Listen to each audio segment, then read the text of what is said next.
So this is just one example. But these things were known amongst the ulama, and they were known amongst the common people. Nobody would listen to these things 100 years ago. But this is the age that we're living in. It's an age of pamphleteering. It's an age of weekend muftis. It's an age of people giving khutbah that should not be giving khutbah. أَخْطَأَ وَلَوْ أَصَابَ. He has sinned even if his opinion ends up being correct. Because you can be correct if you look at a verse and tell somebody what it means. But you didn't take it from a scholar. You didn't learn it. And ulama can make their own independent interpretations of the Quran. But they have to study. They have to know what was said before. They have to study the Arabic language. And so I really suggest that people, especially those who are in charge of the mosques, they're responsible ultimately before Allah subhanahu wa ta'ala. And I feel sorry for the people that come to the Jum'ahs and listen to people that are deviant, listen to people that are astray, listen to people that don't know what they're talking about, and some of them become confused, other ones become angry and resentful because they know that it's not true, and yet they have the adab to sit through, unfortunately, something that is completely incorrect and wrong. But the majority of people are called Ahl Sunnah wa Jama'ah. And we have certain beliefs that we're in agreement upon. That's called normative Islam. And every religion that is considered a universal religion has that aspect to it. We have a creed. And that creed is what the majority of Muslims follow. And the Prophet ﷺ said, "Alaykum bis-sawad al-a'zam." Be with the majority of people. لَن تَجْتَمِعْ أُمَّتِي عَلَى الضَّلَالَةِ. My ummah will never agree on error and deviancy. So we have something called ijma', we have something called jamhur, we have something called muttafaq alayh. This is the scholarship of our great scholars who protected this religion. And the Prophet ﷺ said, يَحْمَلُ هَذَا الْعِلْمَ عَنْ كُلِّ قَرْنٍ عُدُولُهُ أو مِنْ كُلِّ قَرْنٍ عُدُولُهُ. That those in every generation who carry this knowledge are upright and just people. And so it's carried. This is tradition, means handing something on, carrying it on. It's not taken from books. Every book that you study with a true scholar, that scholar has a chain of transmission. He took it from somebody, or he was given permission once the scholars recognized that he had the ability to read books independently, because you can reach a level where you can read books independently. But first, you have to study with scholars. Now, there are books that you can benefit in your house. Riyadh al-Salihin was written for common people. And that's why you won't find these difficult hadiths in them. The hadiths of Riyadh al-Salihin are largely hadiths that relate to makarim al-akhlaq. And the same is true. You read the Quran for ta'abbud. You don't read it to derive ahkam, rulings. That is not your business. Allah subhanahu wa ta'ala says, فَسَرُوا أَهْلَ ذِكْرٍ كُنْتُمْ لَا تَعْلَمُونَ. Ask the people who know when you don't know. It's an obligation to ask people of knowledge. عَلَّمُهُ شَدِيدَ الْقُوَّةِ. Even the Prophet ﷺ had a teacher. Even the Prophet ﷺ had a teacher.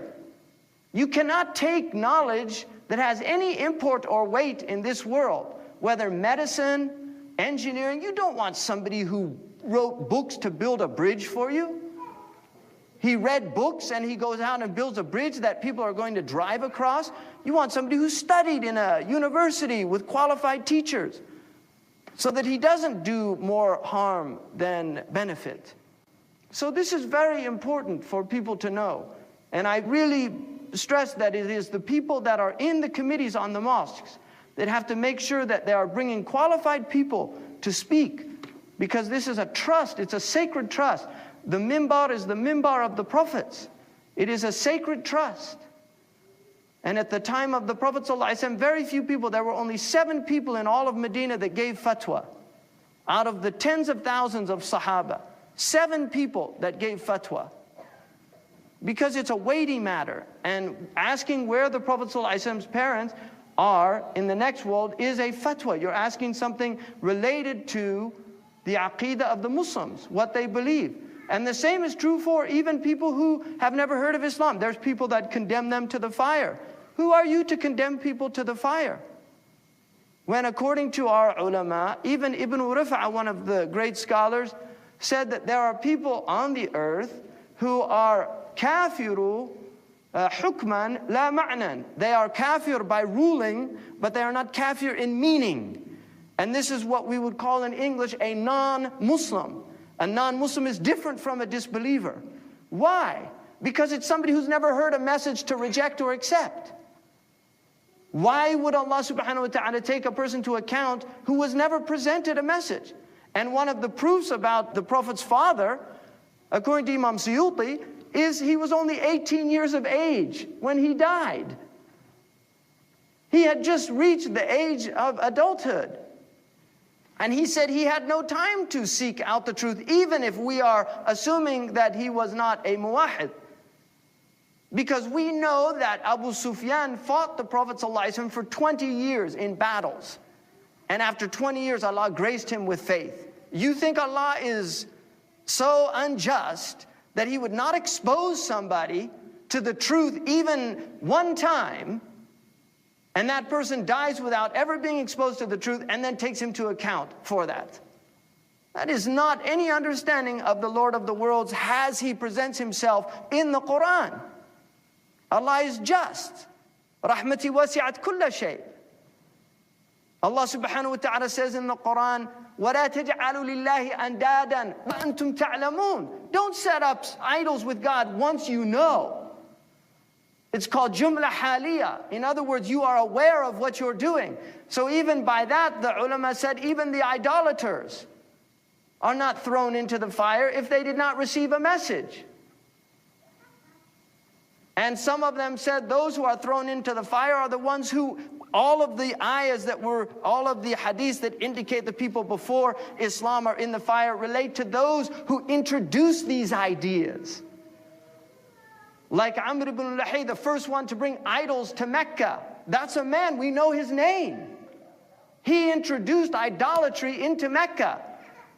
And because of what he did, he's cursed. That is an opinion of many of the scholars. So this is a very important point, and I hope people reflect on it and recognize the absolute need we have for sound knowledge based on the majority of our scholars. And our aqidah is well known. There are 3 acceptable creeds in the tradition of Islam.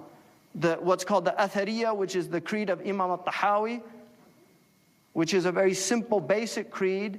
And then there's the creed of the people of Ahl Sunnah wal Jama'ah. He is Ahl Sunnah wal Jama'ah, but the majority of people that go under that, who are the followers of Abu Hassan al-Ash'ari and also Abu Mansur al-Maturidi. And this is the overwhelming majority of scholars of our ummah after the 4th century are in agreement on this. And this was what was taught in Al-Azhar. It was what was taught in the Nizamiyah. It was what was taught in Zaytuna. It was taught in Al-Qarawiyyin. And all of the colleges of Islam, all of the scholars of India, whether Deoband or the Hanafi scholars of Afghanistan, of Herat, the scholars of Khorasan, all of them were studying the creed of Imam al-Nasafi. Well known. It's a well-known creed. And so those people that come and suddenly begin to change what was known for the last 1,000 years, in this enlightened period that we're living in, suddenly we've discovered the true Islam. That for 1,000 years the ummah was in darkness, enveloped in the stupidity of misguided scholars. I mean, that is su'al dhan billah. That's a bad opinion of Allah. أقول قولي هذا واستغفر الله لي ولكم ولسائر